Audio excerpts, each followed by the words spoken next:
Kobe's Book Club. We almost done with this LL Cool J book. We got done with it in 5 days. Now listen, I work hard over on the YouTube, and they pay me for it. So listen, let's continue on with I Make My Own Rules, the autobiography of LL Cool J's life, with the editor Karen Hunter. I wonder if she talks. Norman Nixon, former Los Angeles Lakers basketball player, and Debbie Allen's husband, also managed me for a little while. I met him while doing Out of Sync, which was directed by Debbie Allen. Norm was a very smart man who had a lot of connections with agents through his athletes, and he knew a lot of people in Hollywood. He helped me renegotiate my deal with Jeff Jam for my Mr. Smith album, and he did a great job, but I still wasn't feeling like I was totally taking care of business. I decided to back up for a minute and really figure out what I wanted to do instead of jumping right on into another management situation. When I backed up, I bumped, hold on, my nose running again. Bumped into the right management team, a guy who had been starring me in Minor for more than 25 years, me. I had more than a decade under my belt in the business, and no one knew the ins and outs of my career and what I needed better than me. I was feeling more and more confident, and I felt ready to take responsibility for my career. I also knew I needed someone to handle the day-to-day stuff, and that someone had been around me for a while, and one of the only people who was giving more than he was taking, Charles. Now, Charles is the man that told him, listen, you fucking up, LL. You fucking up. You need to get around here and study and get these books. Pause. We're going to get into it. Right. We studied and talked about spirituality together, and it just made sense to continue along that path in my business life as well. He had been doing some managing himself. He discovered R. Kelly in the public announcement in Chicago, helped Kelly get his first contract with Jive Records, and he was someone who showed me the way spirituality. So I decided to give him a shot. Hell, he couldn't do any worse than the last management teams I had, and besides, this time I will be involved in every single decision. My next album was Mr. Smith. I had already written it, but it was during the time I was going through all the turmoil and got rid of my prior management and going through my thing, and it reflected all of that. The album was a mess. Pause. Here you go. Another album where it flops. I talked with Lur Cohen, president of Def Jam, about my album, and he suggested I met Chris Lighty. Chris ran volatile at Def Jam in the A&R division. I had seen him at different industry parties. We were always friendly, but we had never really had a conversation. We talked about redoing the album together. The first thing I expressed to him was I had no problem with taking advice of being guided. I was in a GED program. I was a spirit out student. I was learning to manage myself. I was ready to do whatever I need to do to make a good album. I didn't want to be the guy of old who wasn't focused or the guy who had all the answers. I just wanted to be humble. I was thankful, ambitious, and ready to make something good. This has been my philosophy ever since.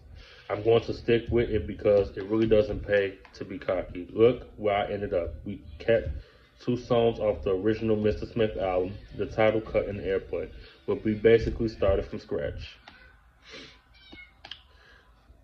This was to be my coming of age album, something like Janet Jackson's Control. For the first time, I was making my own decision and making my own rules, but doing it in a spiritual way, allowing others to help. Chris wanted to get a lot of people involved. He introduced me to Trackmasters, who did most of my beats. They put together I Shot You, a cut featuring several rappers. Back in the day, I never would have done a record like that. In fact, Chris had convinced me to do that one. I didn't feel comfortable rapping on a song with so many other rappers, especially some of the new ones. I didn't know if my style would work with theirs or if I would sound up to par. But I did it and it worked. When I heard the first sample cut, I was feeling it. I also noticed that I snuck a young lady on the back end. It was Foxy Brown. She sounded good. I didn't tell them to take her off. You know, Foxy Brown, Jay-Z, Le Protege. I had written another song, Hey Lover, with strong vocalists to go with the rap. Chris' assistant Mona contacted Boys to Man's management. Mona Scott Young, the creator of Love and Hip Hop, because she used to manage Missy Elliott. Could have been her. Hold on, could have been the damn Mona Scott Young. The next week we all jumped and Chris called me, Chris, and the track masters. Cause what the fuck? I'm sorry because I don't know what the fuck just happened to the book. Come on now. So again, it's coming back. Where we left off, they was heading to Philly from where Boys to Man is from, and they was gonna get ready and cut this song. Hey Lover. Boys to Man can sing, but this is what I heard about Boys to Man. That Boys to Man started really feeling themselves after their first album. Like they won, like they couldn't be touched, like they was better than somebody. Candy said, listen, I had a horrible experience working with them. I hate motherfuckers think that like they're better than somebody. Just because you got a lot of money don't mean shit. God can take that shit in a blink of an eye. Humble yourself. What the fuck were we? So it seems like LL Cool J is now moving up in life. And that's okay. We all have setbacks in life, man, woman, animals. But we always get back up. We fall right on that motherfucking concrete. But we always get the fuck back up. Real niggas. You fake niggas just leech off of niggas for no fucking reason. There we go. Don't bookmark it. Come on. And now I gotta take it on to load the page. Come on, we gotta get to the next book. And this shit is taking too long. And I gotta find the charger for this tablet. Oh, Jesus Christ, it's open noise something. Oh, here we go, never mind. They listened to the track, but didn't know what they could sing on it because they were on Motown. I reminded them that Def Jam and Motown are both distributed by Polygram. No more obstacles. And you know how that one turned out, platinum. Now, I really enjoy working with other artists. Excuse me, because you see the snot.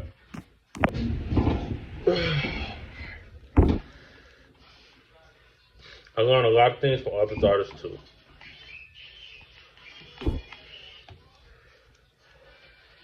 All the time, I always be a student of hip hop. I hooked up with Hype Williams to do most of my videos with Mr. Smoke. He did Mr. Hey Lover.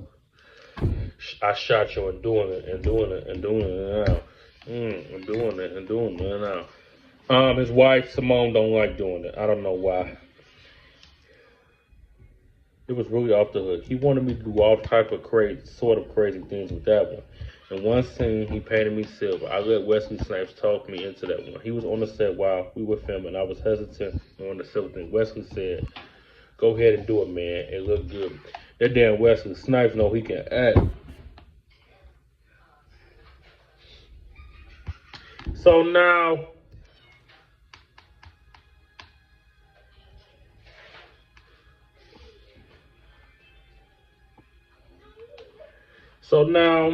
like I said, LL Cool J is getting back to life. And he's feeling good about himself. His storm is over after having a rough couple of years. And he's finally becoming the man that he needs to be and wants to be. Now I just did the best I could do. Now I just did the best I can during the time I have. I used to put everything on hold until my album was done. Family, fun, life. Not anymore. When I'm not doing the album, I'm not thinking about the album. I make time for everything else. I keep a nice balance. Only when you're balanced, do things work Only when you're balanced, do things work properly. Another valuable lesson. Before Mr. Smith dropped, I got a real break. Quincy Jones offered me a television show. I had been at my lowest point when he first called. I had no management, no money, and I was in renegotiations with Def Jam, so even my music was uncertain. He and his partner David Slosman, who I had met several times hanging out with Mr. Jones, had an idea for a show. I was definitely all ears. They were the team behind Fresh Prince of Bel-Air, and which was still in the top 30 when it went off air in 1995. And they had made some hits with the Jenny Jones Show and Vibe magazine. They wanted to team me with Debbie Allen, who directed me in Out of Scene. Ain't That Wild, a film that made only $9,000, led me to my TV show. The role sounded perfect. They wanted me to play a character, a former athlete who was trying to get back on the grind, but ironically enough, was stripped for cash. So he takes in a family and kind of becomes nanny, friend, and confident. Pause. I know the show he's talking about. The show that he was on, I love this show. It's called In My House. LL Cool J, Debbie Allen, Mia Campbell. It's a good show. Y'all should go check it out. What really convinced me to do the show was that the character had a hostile approach to life. No drinking, no wild woman, no drugs. Just the way my life had become. What really convinced me to do the show was, it wouldn't be a hard role to play at all. Plus, I would be teaching by example. I signed up. I was also able to be a positive force when I toured for Mr. Smith on the download tour with R. Kelly, Escape, and Solo. I made a point of doing community work in every city we hit. We visit hospitals, schools, churches, and everything. When I won a Grammy for one of the songs on Mr. Smith, it was like the final confirmation that my decision to leave the negative energy behind and live in a positive manner was absolutely 100% right. Like I said, you know what I take from reading this? That LL Cool J did the work. And sometimes in life, man and woman have to do the work to get there, to get back up. Because life don't give a shit. Life don't give a shit. People say people don't give a shit. Life don't give a shit if you have a big-ass house behind the gates, 12,000 different cars, billions of dollars. Life would take that shit away from you and leave you with nothing. Life would take yourself away from you. And this is what it showed me. Life took everything from LL Cool J, including himself. And you know it's fucked up when you lose yourself. You know it's fucked up. I had decided I wanted to spend more time with my kids. So I would drop by Simone's condo in Jamaica's Estates more often. We would stand on friendly terms for the kids' sake, and we started talking again. Ironically, even during our breakups, Simone was still part of their family. She and the kids would often drop by my mom's or go to my grandma's for Sunday dinner. So as mama moved in somewhere, I don't know, to her own house, but we had to get to know each other again. Before long, I realized that the love I was seeking was there all along. It had been there for more than 8 years. It was always there, my best friend Simone. We were driving down the Southern State Parkway, heading to the house on Long Island in the spring of 1994. We had a great time, and we were laughing about something, and it just hit me. I wanted this every day. At the same time, I could keep hearing my Uncle Waldo's voice in my head. He was my grandfather's younger brother. He would constantly call and say, "You need to settle down and get married. You have a family. You need to do what's right." He had a good point. He had me realize what I needed to do through his wisdom. Pause. I had been mirroring it for over 3 or 4 weeks, and it came together. I was driving along the highway with the radio blasting as usually. Strangely enough, it was the same highway when my mother rolled out the car pregnant with me more than 25 years before. I turned down the music and looked at Simone. And said, "You want to do this? I know it's not romantic." I didn't get down on one knee. With a big ring and a pole. But what I said, I meant from my heart. And all these elements were wrapped into the simple question. I may have said, "You want to do this," but what I meant was, I want to spend the rest of my life with you. I learned many lessons, and I'm sorry for putting you through so much. I'm bonded to you. You are my soulmate. And Simone knew it. She had always been my around-the-way girl. Chapter 14, my around-the-way girl. I need a girl with extensions in her hair, bedroom earrings, at least 2 pair, a Fendi bed, and a bad attitude. That's the only thing that's gonna get me in a good mood. She could walk with a switch to talk a street straight. I love when a woman is scared to do a thing. Standing at the bus stop, sucking on the light bulb. I know that song. I remember, sad though, I remember back in the day when I was in elementary school, I used to play this channel. Sirius XM had a channel. We had Dish Nation, not Dish Nation. We had Dish Network back then.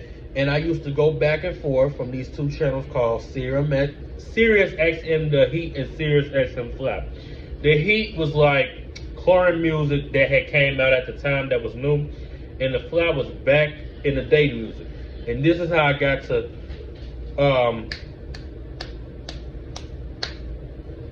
this is how I learned about Around the Way Girl. I love that song. Here we go, here we go. Simone walked down the aisle in a beautiful cream color lace dress, and it seemed as though everybody witnessed this in the backyard of Morwick, Long Island home was in tears. My grandmother, my mother, her grandmother, her uncle, even her cousin Salome, who was the maid of honor, couldn't help but cry. They had all been there from the beginning, and they watched us go through our thing. To finally be here on this day, getting married, was like a miracle. We had a down home wedding like us. No flowers. It was no big catered affair. Simone's grandfather baked a big ham and made collard greens. My cousin Vern made my favorite 7-layer salad. There were fried chicken, candy yams, macaroni and cheese, roast beef, biscuit rolls, pies, and cake. Everybody brought a different dish. It's like breaking bread. They basically broke bread at the wedding. We did it in the backyard with only immediate family and friends. It was August 1995. I was dressed in a pair of tan pants, a tan pattern vest, and a matching hat. When Reverend Floyd Flack, a U.S. Congress, Taylor, calm down. When Rev Floyd Fleck, a U.S. Congressman from New York, said, "You can kiss the bride," and I did. I gave her a kiss I had been saving for 8 years. It's the kiss she had felt from the beginning.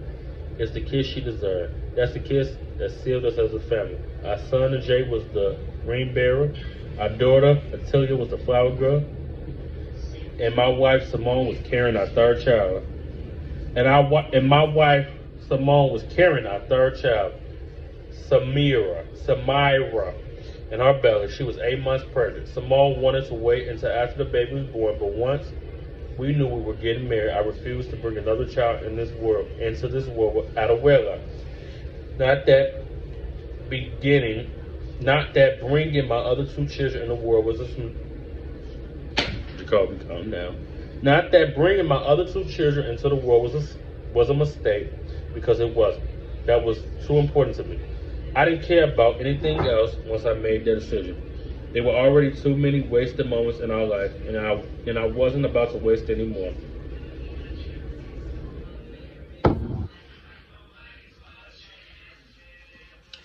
So I'm not gonna read the whole thing. He talks about how him and Simone is in love, and this is a good thing that it turned around and they could get back together. I'm actually happy that they get back together. He said he talks about his son and how when he was born it was a hectic time in his life and he wasn't there. And he said that fatherhood was the best thing that happened to him, but also he never dealt with something like that.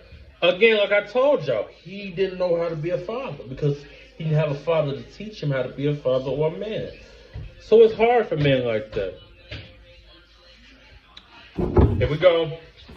I didn't realize that Simone had just performed a magnificent miracle by giving me a child. She had given me something precious that some couples strive 20 years to achieve. Fertility clinics and drugs, blah, blah, blah, blah, sperm donors, surrogate mothers, and then a mountain of emotional trauma after finding out they can't reproduce.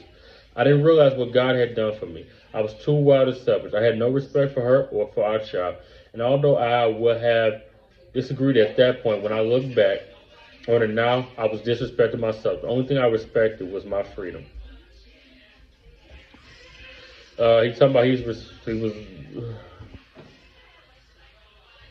he talked about fatherhood, that how he takes his kids on trips, and he loves his father, that he loves his kids, and he celebrates them. And he talks about his kids, how his kids are good kids and they're very independent.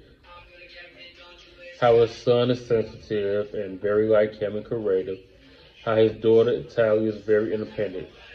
And their youngest daughter at the time, Samaya, was a terror. They got 4 kids. He said he really enjoyed his kids. And he understands them.